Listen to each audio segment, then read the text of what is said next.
you want me to say about your work? I'm just going to call you. I'm a sociologist. I know that. Thank you. Since you were a senior student when I was today. Thank you so much. I was just going to call you a pioneer in computational social science.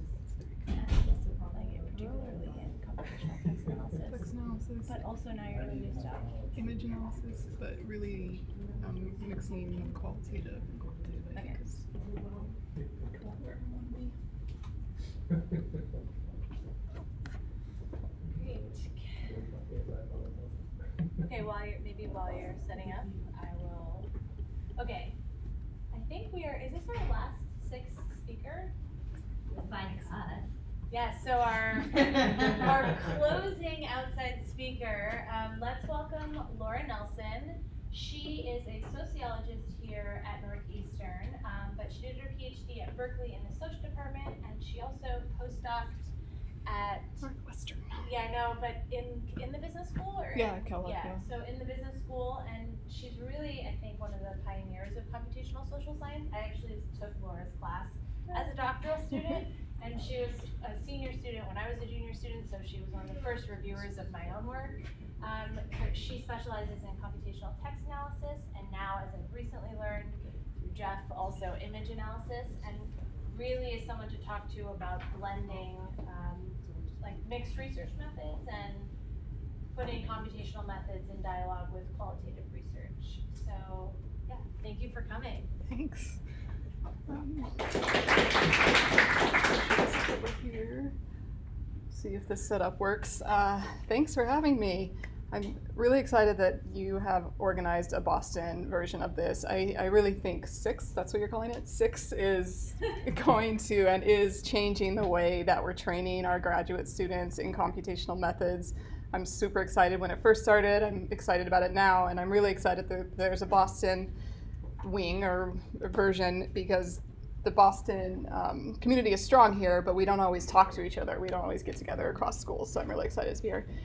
I know that I'm your last speaker of the 2 weeks. I've been kind of following along on Twitter, on the online live stream, a little bit on Slack.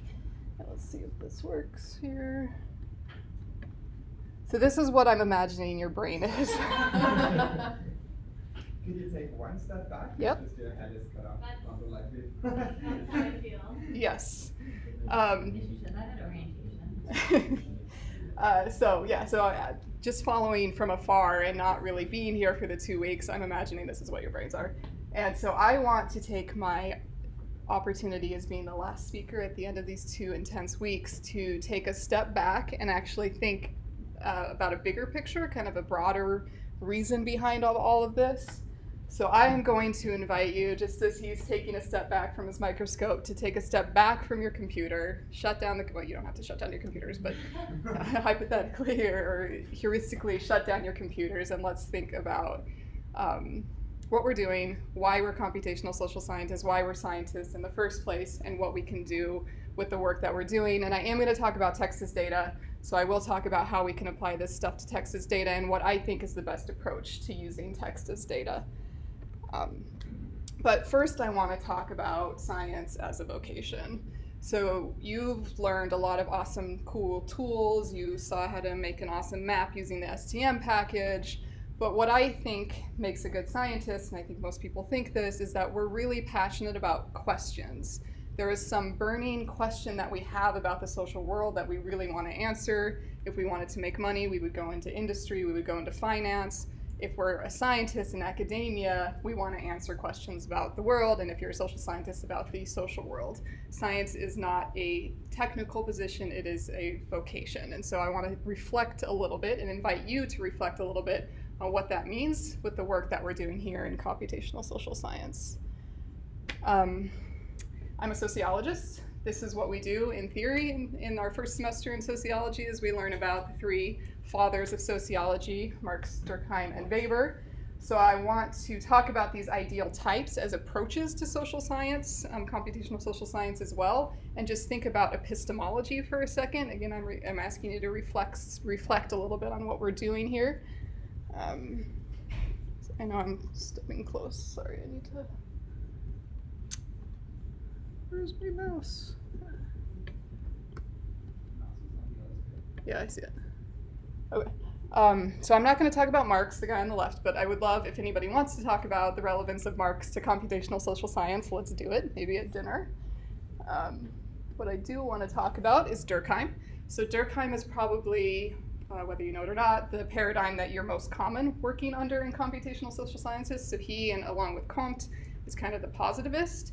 So the idea is that we can study social systems the way that we study physical systems. Physical systems have laws that govern it. Social systems have laws that govern it. What we need to do is uncover those laws, kind of universal or partial universal laws, to understand the working of social systems.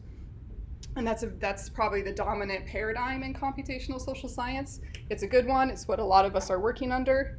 There is an alternative one in sociology, however, and I think that it gets lost at times in computational social science, but not always. That's the Weberian paradigm, or Weberian ideal type. So he says, among many others, that we can't study social systems as physical systems for a very important reason, and that is humans impart meaning to their actions.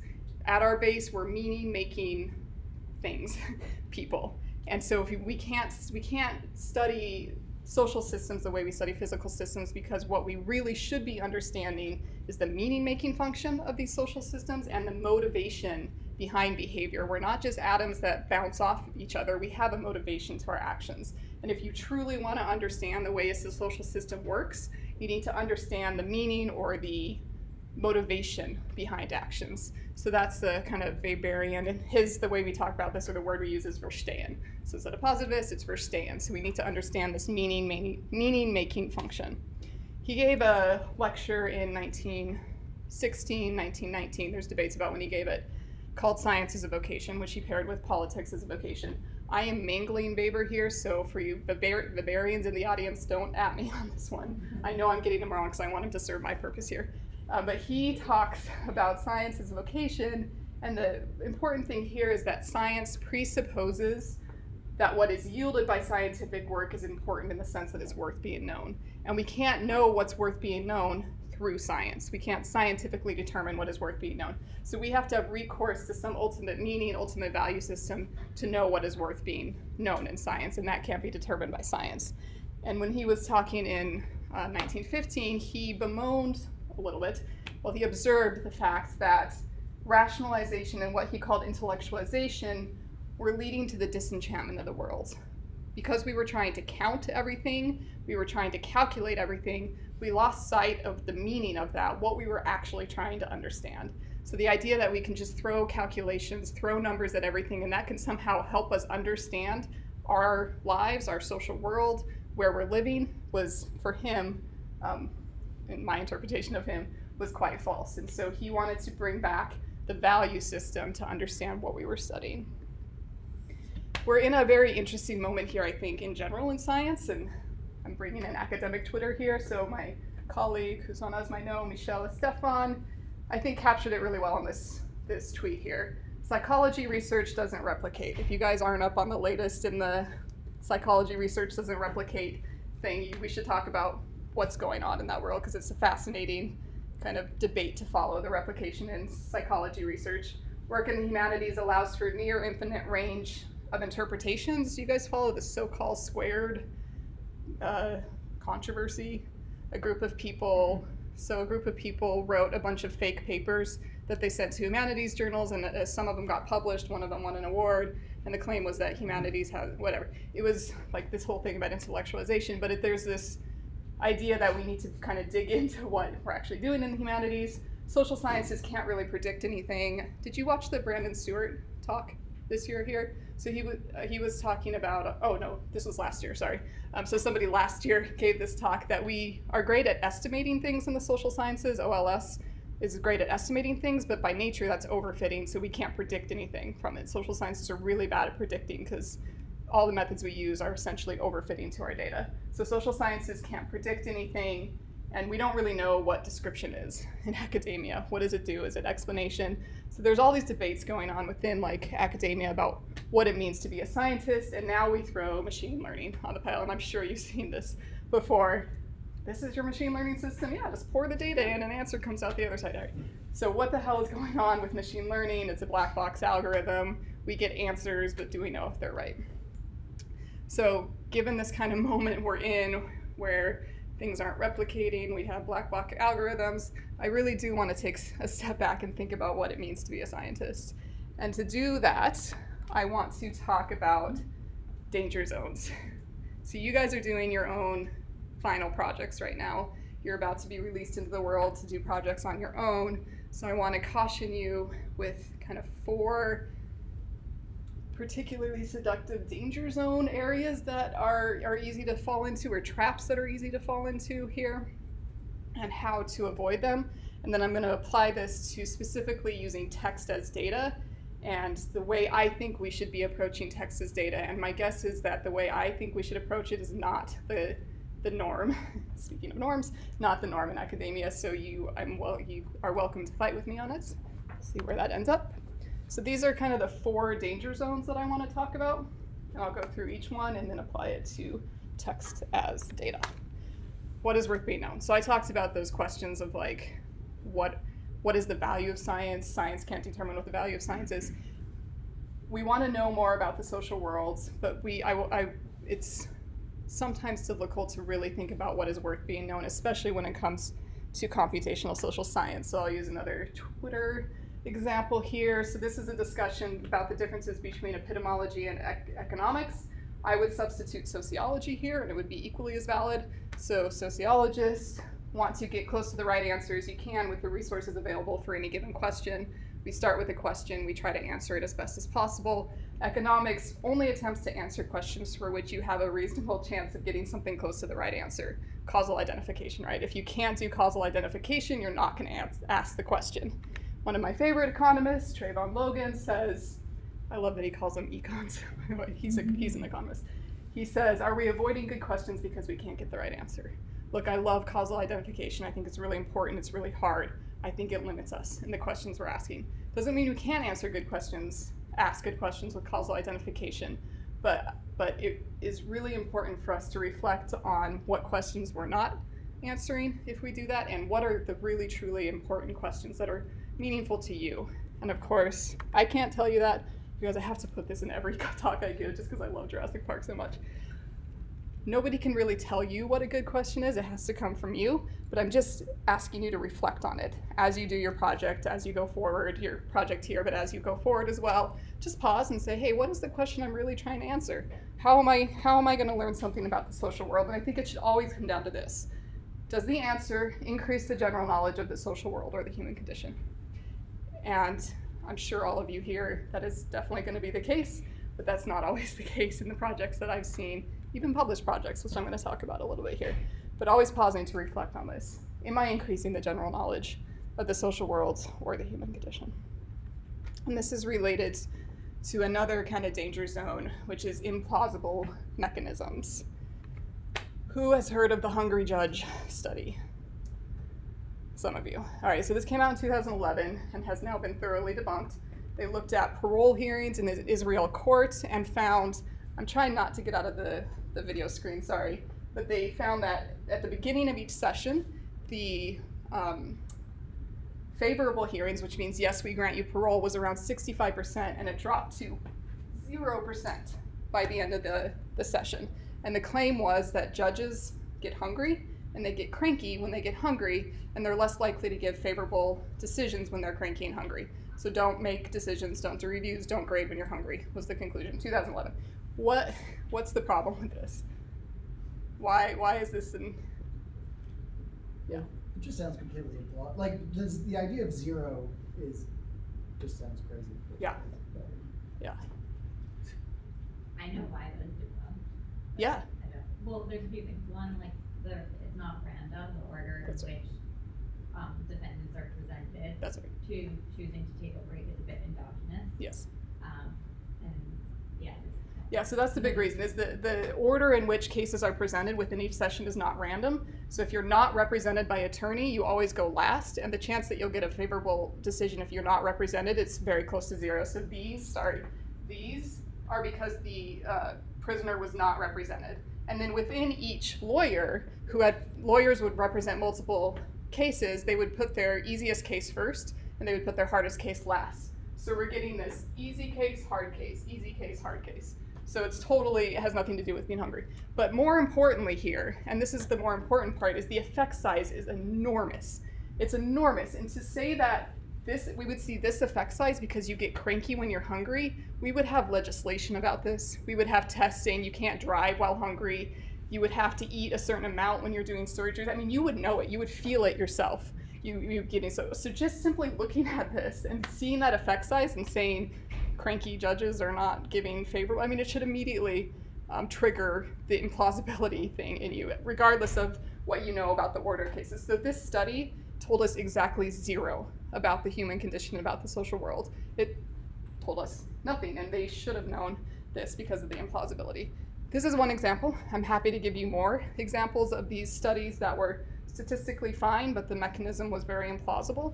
But it's one of those danger zones, and you should always question yourself, especially if you're seeing huge effect sizes like that. Is the mechanism actually plausible? Next one, danger zone. Researcher degrees of freedom, which I'm going to talk much more about in the text analysis portion of this talk. If you guys aren't reading Andrew Gelman, you need to be reading Andrew Gelman. So he, again, years ago, this is 2013, started talking about the Garden of Forking Paths, which he was talking about the Garden of Forking P-hacks. This is very common in psychology research, where you collect a bunch of data. It's getting more common in MTurk survey research as well. You collect a bunch of data, your particular variable is not significant, so you start slicing and dicing the data until you come up with your significance. You stop and you say, look, finding, significant finding, I'm done, I found something cool, which is going to be inevitable, right? If you slice your data enough times, just by statistical chance, you will find a significant finding there. So he talks a lot about this. He's debunked a lot of the famous social psych literature, like the hurricane study, where hurricanes named after women, or there's more deaths. The airplane study, that if you walk past the first class passengers, there's more rowdiness on the plane. He's very clever at this, and so you should be reading Andrew Gelman, but it's all about researcher degree freedom. There was also a paper published last year that showed this team gave the same data set and the same question to 29 research teams and said, give me your answer. The question was, does skin tone, the color of your skin, related to the likelihood of getting a red card in a soccer game?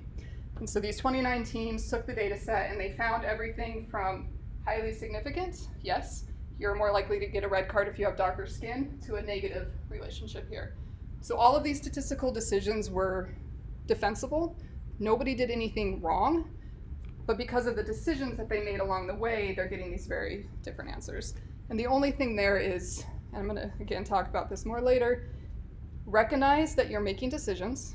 Each of those decisions you are choosing among different paths you can take, and each decision you make impacts the answer, the true answer that you're getting. And just recognizing that is really important, and I'll come back to that later. And then the kind of the fourth danger zone is raw empiricism. This is the my data is bigger than your data problem. If we can just get big enough data, we can just simply present facts to the world. We can just count everything, and then we'll know everything about the social world. This, again, reaching way back to 2011, Culturomics paper came out in Science, by the way, highest rated journal ever, saying that I love this paper, by the way. I love reading it because the whole thing is about how big their data are. We can do all of this awesome things because we have way more data than anybody else has ever had. They have 4% of all books ever printed, and we can now measure everything having to do with culture in every field imaginable just by counting kind of the frequency of words. So what Peter Sheridan Dodds does a great takedown of this, but why? Like what we're seeing this kind of dip in God, which could be a sign of humanity getting less religious, but what is the other problem with Google Books?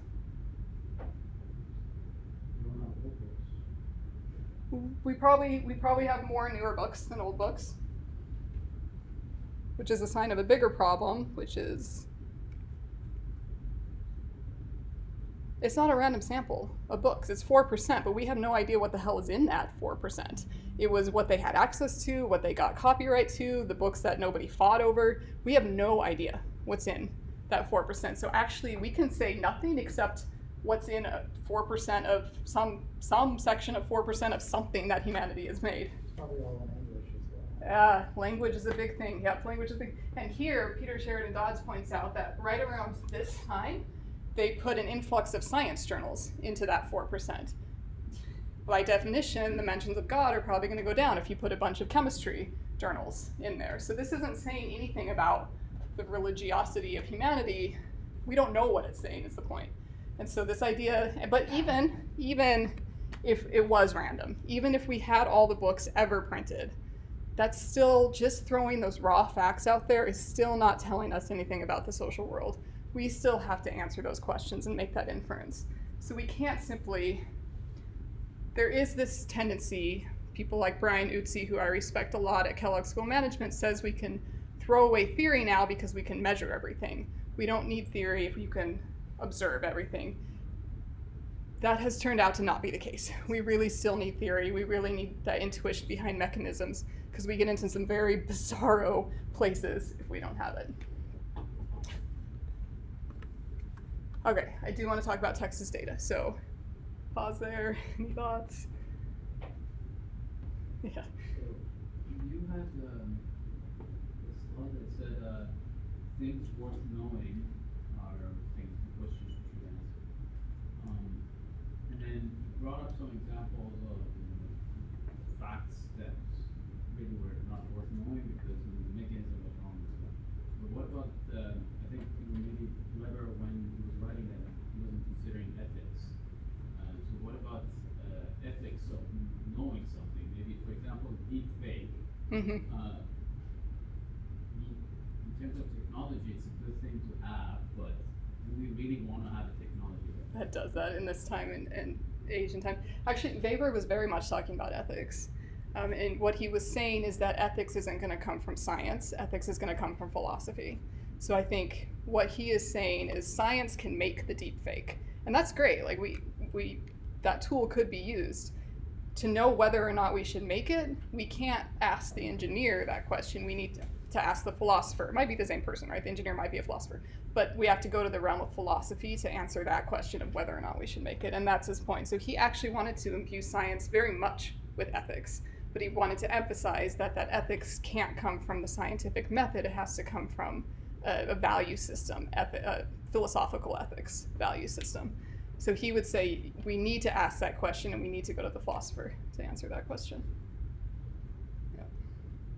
Again, it might be the same person. You can be a philosopher and a scientist, but it's different realms. So Weber's whole thing is we have these different value systems that are inherently incompatible or inherently separate. And so to think that we can come up with a philosophical answer from one value sphere is wrong. We need to make sure it's within the ethical value sphere. Yeah. But it's a very important question, and I know that you started off with ethics in this institute. Yeah. You mentioned one reason why we should be suspicious of results is if they're plausibly large. For the mechanism. Yeah. Yeah. And that seems right, but also there are surprising results that do seem to replicate where the effect is surprisingly large. Like if you think about default options with choices going from 50 to 90%, even though like hundreds of thousands are at stake, our first gut instinct presumably should be this is wrong. It's not that the effect size was large.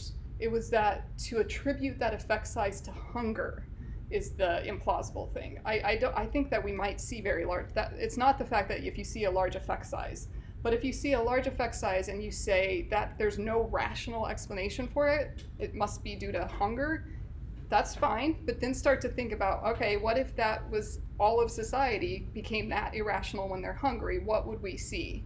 So that's like, there's a caveat there. It's the effect size given the mechanism that you're positing that is explaining that effect size. So the effect size here was real. It was a total real, but it had nothing to do with the hunger of the judges. There was a very legal explanation for it. Yeah, it's like an intuition check. And psychologists immediately were like suspicious of that paper. They immediately were like, what the hell? It was published in PNAS, by the way, so good journal. No, I mean that's serious. It's a high impact journal, so it was peer reviewed and all that. Okay, so what does this mean for text as data? And this is, I think, where my talk is going to get a little more controversial, so stick with me and feel free to fight me on this if you want. All right, so there's this idea in text analysis from many communities that computation or statistics or counting is good human judgment is bad, and so we should be trying to figure out ways to develop algorithms and counting things to replace human judgment with statistics, and that way we're going to get to the truth. We'll have a better shot at getting at the truth with this, which is, yeah, maybe. But I'm going to try to argue that orienting our tools and our approach to the field around statistical objectivity, for me, is not the best way. That is not what we should be doing. We should be motivated instead by transparency and replicability. So if we orient the tools that we're building, the approaches we take, the research projects we design, not around how can we get the most statistically objective approach to this. Instead, we orient it around transparency and replicability. I think we're going to have a much stronger Texas data field. I'm going to explain why. I'm going to throw some sociology examples at you. I think it's important to get a diverse range of opinions. So this is John Levy Martin and Monica Lee published this paper in 2015 that kicked off a bit of a debate. Have you seen this paper before? No, we saw Monica Lee, was that last year? Yes. She's great. She's at Facebook now. I love her research. I loved her research on the critical theory school. Like, everybody should read the paper that she wrote about Habermas. And anyway, she's a brilliant person. So the important thing here is they, in this paper, say that bad sociologists code, and code doesn't mean writing code, it means assigning meanings to bits of text. So saying this bit of text means this other bit of text means this. That's what it means to code in sociology. Okay, so bad sociologists code, good sociologists count, because when you code, you're making a human judgment decision about what that text means. When you count, you can just present the raw data, the raw counts to the audience. I'm making my interpretation off those counts. You can see the data that I'm making my interpretation on, and that's better, and that's what we should be doing. So they present this map, they call it cartography, a map analysis. You guys learned how to do text networks, I know, from Chris Bale, and they made an interpretation of the critical theory school in Germany off of this text analysis, and they claimed that this was a better approach than coding or some of the more interpretive approaches. This paper just came out, just like a week ago, in sociological methodology, and they base themselves very much on the Lee and Martin argument. I am quoting it here for a few reasons. One is sociological methodology is the flagship methods journal in sociology, so this is supposed to be the place where we get our advice on where we're moving as a field, and they're making this paper the center of a special issue on measuring meaning in big data. They've asked a bunch of scholars to provide commentary on it. I'm one of those scholars who provided commentary on it, so my comments are based on that commentary. So everybody in sociology for sure should be reading this special issue. But they base their approach on Lee and Martin and say ex-ante interpretations are problematic because it's the same thing. The human judgment should not be in the place of assigning meaning to text here. So they present their map. I'll talk a little bit more. This is based on topic models. These are subject, verb, object triads that they pulled out. So they're interpreting, framing around corporate responsibility over time here, presenting this map.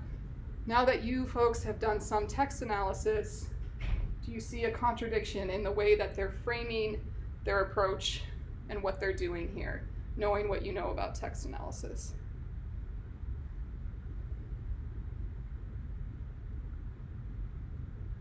Sorry, can you repeat what's happening on the? So the claim here is that this is just counting things, counting words, presenting you with the word counts in an objective way, free of any human subjective manipulation, and what we should be doing is presenting these kind of raw data maps and interpreting from there. So we as scholars should just be counting words and presenting to you word counts and relationships between words, and that is the best way to measure meaning in an objective way in big data. Obviously, we cannot capture everything. We can use the same word in different contexts, which makes different things. There's lots of meaning lost in this. Yeah, there's a lot of meaning lost, right? This is clearly not the full text presented to you. And why isn't it the full text? Why can't we just present the full text to you here and interpret from there? Only buckets of one. I mean, if we presented it's like that, if you make a map big enough, it becomes the thing that you're trying to represent. You have to. We know this from Brandon Stewart's talk. I don't know if you saw this, but when he did his topic model with all the stop words in it, and the most frequent words were the, of, and for every single topic, that doesn't tell us anything, right? We as social scientists have to make decisions about the text in order for these representations to be analytically useful. Otherwise, we're just presenting you the text and there's no interpretation, there's no analysis going on. So when I went in and I counted the number of subjective decisions Goldenstein and Poshman made. I did go through and count every single one. They made 26 subjective decisions in order to get to this map that they presented. So they're standing here saying, our technique removes the need to have any subjective decisions on your part made. We're just presenting you with a wonderful map of the text. It's objective. It will give you the right answer about the meaning of this data, and then we're interpreting that. 26 decisions. And these are just a few of them, and I've coded the golden ones are the excluding of linguistic units, subjectively decisions about excluding linguistic units, and the green is labeling bits of text, which they say their method is not doing, right? We're removing the need to do that. They constrain the semantics surrounding, you're just gonna have to trust me on this until you read the paper. They constrain the semantics surrounding to the paragraph in which their chosen keywords occurred. It was a corporate responsibility. They included only adjectives and nouns because stop words are uninformative. They just threw out 30 of their 70 topics. They did a 70 topic model and just threw out 38 of them. The resulting 32, they grouped into 6 semantic groups, and guess what they did with that? They labeled them according to their own subjective interpretation. So we have scholars saying we're getting rid of any need to subjectively make decisions about the meaning of text. We're presenting you with this map. The interpretations are coming. So that claim, the claim that we can do that, belies an ontological truth about text as data. And this is a hill I will die on. This is not a matter of making our techniques more sophisticated. I do believe this is an ontological truth about text as data. Text conveys a vast amount of information. Most of it is ambiguous, only some of which is relevant for a research question or purpose. There's so much in text. There's so much meaning, so much information. We have to make decisions. We make a dizzying number of decisions as researchers about what words to pull out, how to represent those words in order to answer a question. It is simply impossible, according to me, to represent text in a way truly absent any subjective decisions and have those representations be analytically useful or meaningful. Impossible. We can't develop more sophisticated techniques. I really think it's impossible. We have to have subjective decisions to be useful. Otherwise, you're just presenting text. You can read what I'm reading, but that's not an analytical project. That's reading text. Which gets me back to here. So when we're developing methods, when we're trying to develop new techniques, this is a false god, I think, for veneers. False god of statistical objectivity. That's going to lead us down really weird paths, and we get back to those 4 danger zones I talked about in the first part of the text. Instead, if we orient our techniques around this, I think we're in a much more happy place. And this is not just a matter of like academic integrity, anything. There's some books came out recently, really great about algorithms, math, all of that. There is a pattern in the author of these texts. You might notice that they're women writing these, but the point of these books is that society is claiming, well, these algorithms, we're using math, they're just objectively organizing society, and these authors say that's just not true. It's just simply not true. Humans are making them, and sometimes very consciously using these algorithms to structure a social system. Sometimes unconsciously, bias gets encoded into these algorithms. But either way, the claim that statistics and math is somehow free. Let me go to my text slide. Sorry, I can't use notes, and I didn't want to memorize this, so here's my text slide. The idea that algorithms and statistics are somehow completely free of human influence has led to truly dangerous outcomes in the world outside of academia. If we do the same in computational methods, specifically in measuring meaning in text, it will lead to overstated, biased, or simply wrong conclusions in academic research. And so to claim that we're trying to get rid of any sort of subjective decision-making is going to put us in a bad place. Transparency and replicability is where we should be. So where does that leave us or you wanting to do a text as data project? I have 5 guidelines that I think we should be following. These may seem completely obvious and mundane, like of course that's what we would do with any scientific project.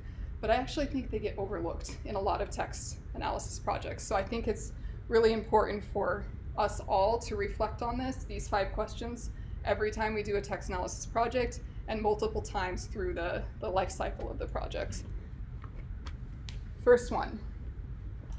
Is the information extracted from the text the most relevant information to the question, social process concept? Is it rooted in linguistic sociological theory? For me, sociology, of course, for others, it would be different theory.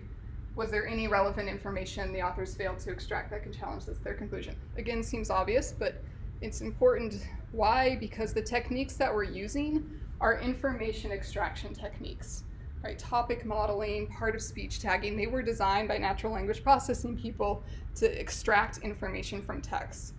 As Brandon Stewart says, we use them in a different way in the social sciences. We use them not to just do a dimension reductionality or information retrieval. We want to know about the text itself, the meaning of the text itself, what's going on in that. So we kind of manipulate them and we funge them a little bit to do that. But in the end, we should be judging them on their ability to extract information. So the first question is, what information do you want to extract from the text, and how do you do that? And it's, again, seems obvious, but we don't always do it. So in the case of the Goldenstein and Poshman article, they did a 70 topic model because 70 was the number that the algorithm said was the most optimized number. They just threw out 30 topics. They said those aren't relevant. Clearly, they're not extracting the most relevant information for their text if you're just throwing out more than half of the information you're extracting. So this happens often, folks. It really does in published work where people want a specific piece of information, they throw a topic model it or a word to vec, and it's actually not the most relevant information to answer their question. So it's not trivial. Ask yourself this question: am I extracting the most relevant information? Again, obvious. Were the techniques, computational or otherwise, used to extract this information the most accurate techniques available? Again, if you're throwing out 38 of your 70 topics, probably not the most accurate technique. And the most accurate technique may be qualitative. It may just be that you have to hand code it. But there's a trade-off, because we also want our methods to be transparent and replicable. Qualitative hand coding isn't transparent and replicable, so if it's the most accurate method, you may still not want to use it because you want the transparency and replicability. So the fact that I was able to list all of the 26 decisions those authors, Goldenstein and Poshman, made is a benefit of these methods. That means I can tell you exactly what went into producing those graphs. So the power of these methods is not statistical objectivity. The power is I know exactly what happened. I can challenge each one of those decisions. I can change the decisions and see how it impacts the output. That's where these methods are truly powerful, and that means it can be done on small data. It doesn't have to be big data because they make it transparent and replicable. So they need to be accurate, but I would say they also need to be transparent and replicable. Sensitivity checks. Within reason, if you altered the linguistic features, if you didn't just limit to adjectives and nouns, if you used a different algorithm, instead of the LDA implementation in Python, you used it in R, other decision points, would you extract the same information or would your conclusion be different? We see this all the time in statistical analysis. Is your analysis robust to sensitivity checks? We don't see it as often in text analysis, partially because it's really hard to do. It's just computationally and analytically more expensive to do sensitivity checks in text analysis, but we need to be doing more of it. So of those 26 decision points those two authors made, if they altered any of those, would we get a different conclusion? And that's really, really important to do. So think about the most impactful decisions you're making, alter those. How is that changing your analysis? Just a matter of being aware of it, right? And then finally, is your interpretation reproducible? If others were to take your data, carry out exactly the project that you did, would they come to a similar conclusion? So just presenting facts, and we know this particularly this day and age, just presenting facts isn't enough. We still have to interpret those facts. We still have to interpret those counts to advance knowledge, to make a conclusion. So is your interpretation reproducible? And that goes back to the kind of sanity check on your mechanism. Is your mechanism actually the mechanism? So ask yourself, the final step of the analysis, am I making a reasonable conclusion from the calculations? So here they are together. Again, might seem totally obvious, like, yeah, duh, of course we do this.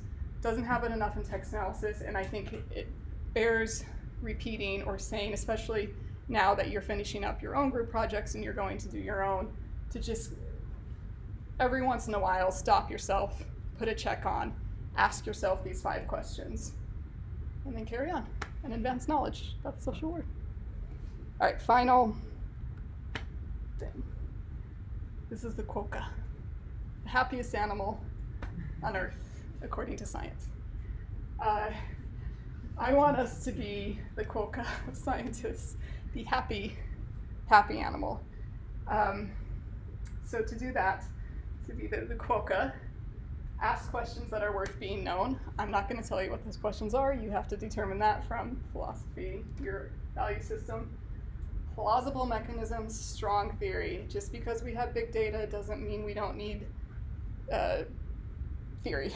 We can't observe everything. Causality is really hard and really important, but even if you're not doing a causal analysis, we still have to have theory in order to make the connections to advanced knowledge. So plausible mechanisms, strong theory.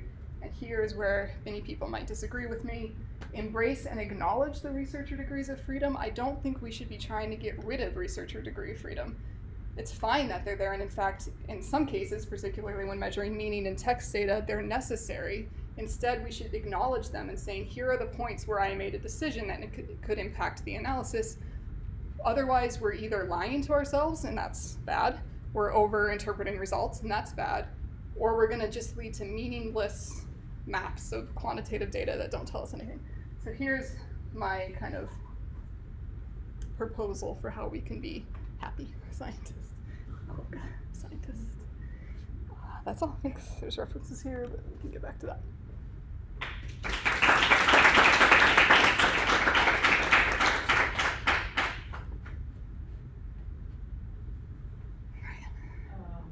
This might be hard to answer on the spot, but can you think of any examples of papers that do text analysis where you have liked the kind of that have done robustness checks that you think have done a good example?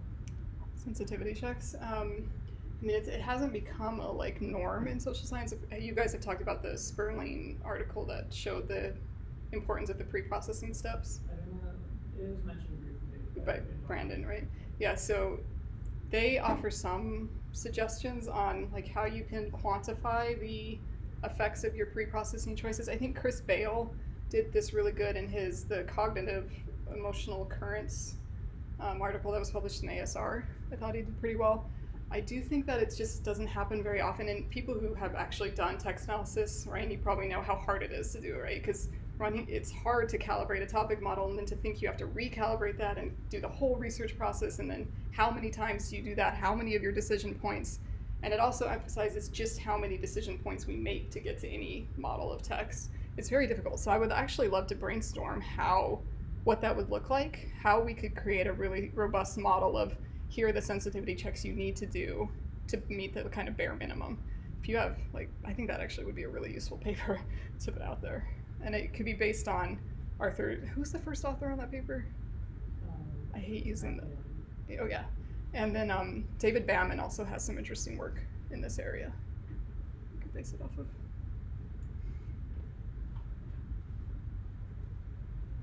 Thank you for the fascinating talk. I really enjoyed it.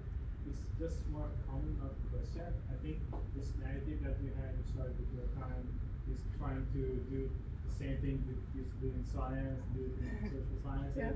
I think we can also take a step forward, and I think also in hard sciences and physics, it's not totally objective. That's right. Still, discussions in philosophy of science that your observations are theory laden. It's Yep. not totally making observations, having theories, and giving it to others. Yeah, I think that's absolutely right. And oftentimes when we teach social science in the undergrad, we make it too much of a social science is soft, and there's hard sciences that is reproducible and all that. And I think the line is very, very blurry. And anybody who's been into a lab or done biology research, specifically biology, but also physics and chemistry, you see that very quickly. You're doing the same thing, right? But we like to pretend sometimes. It's all about people have to. Marketing too. This is science. Do you know the In Mice Twitter handle? Yes. It's a Northeastern guy, by the way. Is it? Yeah, he made that handle. Thank you so much. So there's a Twitter handle that's In Mice, and all it does is it tweets out the 2-word In Mice when a popular outlet reports on a science study and says something like, eating chocolate cures cancer. and it's done on mice, so it just tweets out in mice, and it's fantastic because it just immediately, like, we read it's like a picture of somebody running, and they're like, running is gonna make you live 10 years longer in mice, right? They did it in mice. It's a great Twitter handle, but it's very much just trying to like immediately say like, watch yourself. Science is not quite these conclusions aren't quite as robust as you think they are. Can I ask a broader question just about your opinion? Yeah. There's a lot of anxiety around publishing work that someone might take issue with or comment on or like have a different interpretation or question results. And like this is a really well thought through set of guidelines. I'm just wondering if you've spent any time thinking about principles in mind of how to respond. I watch a lot of people get really defensive as opposed to like if you believe that we're all here to like contribute to general knowledge and we're working towards a shared understanding of something, it shouldn't feel like such an attack. I'm just wondering if you have any, just what you think about it, or how to handle those kinds of criticism or praise. Yeah, like weirdly, I would never hold up Naomi Wolf as a model, but I'm gonna hold her up now as a model. She just wrote a book. I'm getting that right. I was getting Naomi Klein and Naomi Wolf mixed up again. When Naomi Wolf she's got a very checkered academic past. She's written books that are just flat out wrong. So she recently published a book called, somebody who has Google will tell me what it's called, but it's about the fact that there were anti-gay laws in Victorian England and that they would execute people for being gay, and that created this culture of fear, and it was a much stronger culture of fear around being gay than we acknowledge. And so she based her findings on a report, a phrase in Old Bailey that said reported, death reported. So she was looking at the phrases in Old Bailey, which they publish all the Old Bailey proceedings online. You can get access to it, and with death reported, and she calculated some 25, 30 deaths, executions for being gay. And a historian on air on a BBC interview said, you're interpreting, her book is published by the way, you're interpreting the phrase death reported wrong. Death reported means the recommendation is death, we're not going to give you that because that's an outdated thing. So all of the deaths reported were not, they were the opposite of what she thought it meant. And also she was claiming all of these were for being gay. The trials were being for gay, but most of them were actual offenses like pedophilia or bestiality. So they were all clumped under the same one. So there was actually 0 recorded accounts of a person being put to death for being gay in Victorian law. She was challenged on air, you can watch this online, and she accepted it with so much grace. And she said that's serious, like she didn't get defensive, and there was a whole, she's just flat out wrong, like she's just wrong. And there was a whole Twitter thing about it. Outrageous, yes, outrageous. Yes. So again, like she's just her books are wrong, just wrong, but the way she handled it was quite good.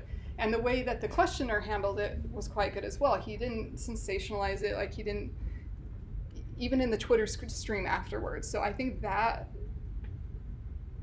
way of approaching it is where we should be going. Just not with Naomi Wolf's work, because it's not serious work, but in a serious way. Like I just think questioning it in a way that's not like gotcha, like haha, you were wrong, I got you in a lie. So it's on the role of the person who's challenging it to say it in a way that's trying to advance science, and then us being humble enough to be able to accept that. But it's also not our jobs, it's the senior faculty who have to really step in and protect it in that way. Like I think the PNAS article should be retracted. I think it's just so wrong. It should be, and I don't know why it's still being cited and still being out there. Like it's just flat out wrong, and I don't know, like it needs to be retracted or something. But I think, again, we've not lost our way. I don't want to be that person who's like science has lost their way, but we're in a weird moment where people are super afraid, like the power stance thing where that woman was challenged for the power stance. She's great, and like, no, but she's fantastic, and she was attacked in the worst way for that, and it was just a ridiculous way of attacking somebody for her results weren't replicated, which is not uncommon in social psych literature. So I know that the co-author Carney, who's at Berkeley, like posted something in response where she was basically like, I've updated my thinking. Yeah. These are no longer. Yeah. This is no longer. I don't think these are the right effects. I think there's maybe something here in this one part of the paper. And actually, That is, and Weber, he says this in the Science as Vocation lecture as well. He said science is meant to be invalidated. Yeah. That is the point of science, is that you do the best with what you have now, but we get better techniques, we get better data, and we invalidate previous theories. So if we go into that thinking, it's very hard to think about, but saying I'm going to do this study and somebody is going to prove me wrong later, and that's a good thing. Yeah. Like, I want to be proven wrong, and that's how science advances. He says that in that Science as a Vocation. So if we can shift the thinking of science as like, and it really actually comes back to this, where's my Daenerys? Like, if we have this hubris and we say there is a truth and we're getting that truth because it's objective and we're calculated, that's where we get into this problem of like, nobody can do it better than me, I've done it the best, I've done it the most objective way ever possible, and I have the one true answer. Whereas if we're here, then we can say, I'm presenting you with what I did. I know I'm making decisions here, and I could be, I'm right in this case, but I'm willing to be proven right. Like that, it's like a big paradigm shift, and we really, really need to be here for many reasons, I think. Yeah. Thanks for the talk. To the last statement and last discussion, as much as I would like to agree with the fact that science needs to be wrong, but within the academic market, I don't see that incentives line up accordingly. Yeah. If you're wrong, then you're wrong. Do you get the? I mean, there's being wrong. There's being like wrong, and that's not good. You can be wrong, Yeah, like scientifically wrong, like Naomi Wolf, for example. She is just absurd. So there's that. Like, that's not what I'm promoting. I just want to be very clear about that, right? There is bad science. But good science also takes time, Good science takes time. and there is a communication counter Yes. that goes on. Yes. So Yes. how do we weigh those things? I don't know if there's any heuristics out there where people are making decisions accordingly. And I think it's that is also pushing people to ask not the important questions, but the questions that we can quickly answer and get a publication out about. And it's I see some papers which would be just be a good blog post, and that would be fine. Yep. Or people who purposefully slice their paper, like what would be a really strong one paper, they slice it into 3, and the point gets totally lost when you publish it in these 3 different places, because 3 is better than 1. So what should be But it shouldn't be, right? One good paper should be better than 3. as a group, like right now. Yeah. What do we do? As scholars, most of us, what should we be doing? What do we do, guys? What do we do about this? I'm a junior scholar, right? I'm only my 2nd year in. I'm facing the 3rd year review. I'm facing tenure eventually. So and they tell me constantly it's a numbers game. It's a numbers game, number game. So there are some people pushing back. So Braden King at Northwestern constantly pushes back on this and says it's not numbers, it's impact, and not impact in the how many citations. Did you ask a good question? Is it really advancing science? And so he's really good, and he's senior, right? He's chair of the department. He's been I hold him up as a model of like what senior people should be doing. And he's on those committees. He's on hiring committees. He's on tenured committees. So he actually has power to say, she has 3 publications, but you guys look at those publications. They're like, did you read them? Did you read those publications? Look how good they are. Rather than, oh, this person has 15 publications, so they're a shoo-in. I can't, I'm not in that position. Like, I don't want to answer that. And it's frustrating for me. It's really frustrating for me to think that I can make kind of small, shoddy papers and have more of a chance at tenure than if I do like a really good, big paper that changes something and then told I don't have enough numbers. How do we change it? I'm curious about your publication experiences because when you submit paper to general articles, like just general sociology journals, Mm-hmm. how do you balance the instruction to techniques part? Because they have word limitation, they want to spend Mm-hmm. like they have limitation of 8,000 words, they want to spend 1,000 words introducing topic modeling 101. Yeah. But what you can control is in many journals they can find reviewers that understand this field. Yep. And recently I read a reviewer's opinion, which I didn't receive others. And like the reviewers can panic to topic modeling. Yes. And said this is totally wrong. You read the text and how Yep. how do you decide to use 55 topics instead of others? Yep. what are the top terms? So they simply get like rejected by this person. So how can you balance this? So first off, if you're spending like 2,000 words describing your methods are too complicated. We should simplicity. There is elegance in simplicity. So if you're finding yourself having to do like a really, really extensive description of your methods, you might ask yourself, is there a simpler way to do things? But I don't think that's what you're doing. But just in general, like, you can get very complicated very quickly with these methods if you're throwing like hierarchical modeling and top and like all this stuff. So just check yourself on there. The second part is I think things are changing. So the world you're entering is not the world that I entered, and more people are able to judge those things, and you can cite more and more. Right? You can cite actual sociologists, or your sociology. You can cite actual sociologists who have used topic models. So we're a world of precedence, right? If you can cite somebody else who's done this, they're more likely to trust you doing it. So we're moving in that direction where you will be able to cite Neil Flickstein, who's one of the biggest sociologists in the Paul DiMaggio is the most cited sociologist ever. He uses topic models. All you have to do is cite Paul DiMaggio, and people will say, yeah, okay, Paul DiMaggio uses it, that's good enough for me. But the point is we're moving in that direction, which is great. And I've been on papers where I've reviewed, where I give a positive review and on a text analysis paper, and another reviewer says, why didn't you do a topic model? That was the review. I'm like, wow, like we've gotten to that point where the reviewers are saying, topic model was totally inappropriate. They were wrong, it was completely wrong, but they were saying like, you should have done a topic model. So it's just in the few years that I've been doing this, it's been changing a lot. So you're always gonna get these frustrating reviews for sure, that people who have no idea what's going on. But it's getting much, much better, and it will continue to get better because these methods are being published in AJS and ASR, and for the non-sociologists, those are the top two journals in our field. If they're published there, we'll be able to publish in Social Forces. So actually, I wouldn't be worried. That's not what would be keeping me up at night as a junior scholar is, can I publish using these methods? I think the answer has definitively said yes. Chris Bale published in ASR, right, he didn't use topic models, he used Luke. But Neil Flickstein published an ASR using topic models. You're always going to get a dumb reviewer too, always. But I really, that's not distressing me because things are changing. Any other questions for Laura? I have a general question. It might be a bit difficult to answer, but you briefly touched on this when you said the end of theory, and then you started thinking about the article in Wired, 2008 or 7. I just want to hear more your criticism of that line of thought, end of theory and big data. Yeah, I mean it was popular paradigm a few years ago, but theory. Why do we have theory in the social sciences? Oh.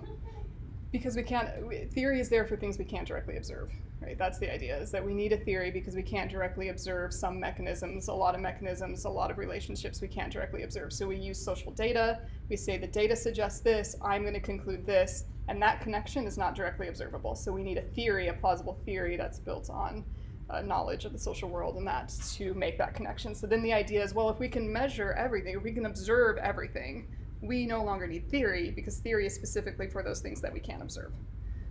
You observe everything, you measure everything, theory becomes irrelevant. And that is, again, Brian Nussey has this position. I say Brian Nussey because I know him well, and so I know his work more than some other people's. But I think a lot of people are saying that. And that's kind of the basis of theory, is if you observe everything, you don't need theory. That's the point. This raw empiricism, though, is really problematic because just counting things and just showing like frequency counts of a word or even like a more sophisticated word, the mechanism is still largely unobservable. So we haven't got to the point where we can actually observe mechanisms yet.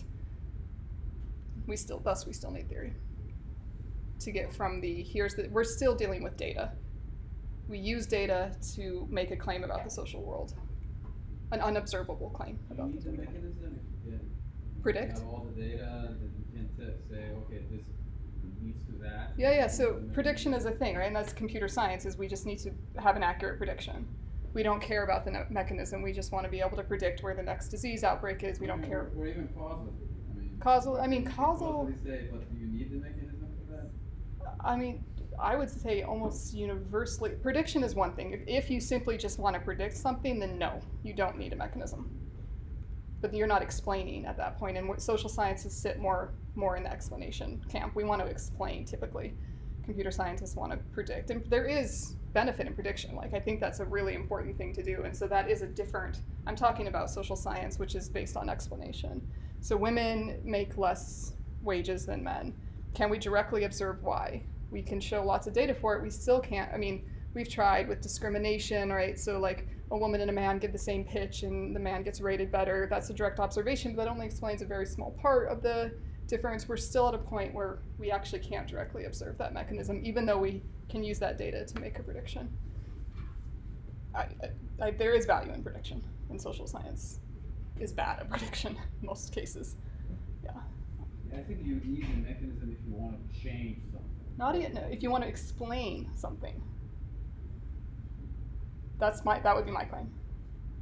So there's description. If you think about social science and humanities, we have prediction, we have explanation, we have description, and we have critique. Those are kind of the 4 buckets. When you start a project, one of the things you should be asking yourself is, which bucket are you in? Are you trying to predict something? You will have a certain approach, certain methods. Are you trying to explain something? Are you just trying to, are you just trying to describe it? Or are you trying to critique it? And where you sit in those 4 buckets is going to determine what methods you use, whether or not you need theory. If you're in the prediction, you don't need theory. Explanation doesn't say anything about changing things. And then there's critique, which is a separate thing. So it's just being clear about which bucket you're in, and that will determine kind of methods, approach thing. I sit in the explanation and the description buckets. Not everybody does, and that's fine. Prediction, there's a huge benefit to it. But yeah, I think we need to be clear that there are very different approaches depending on which one of those buckets you want your project to sit in. And again, it's not like one's better than another. Just be clear about which one you're in when you're doing a project and defend it.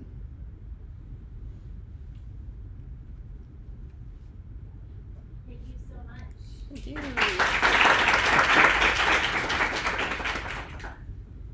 So I think we were planning on having dinner at like 6, which is in 25 minutes. So maybe start wrapping up. Can I just see a show of hands of who's planning on coming to dinner? Because I know some groups might still be working or some people are opting out. So show of hands are ready to count.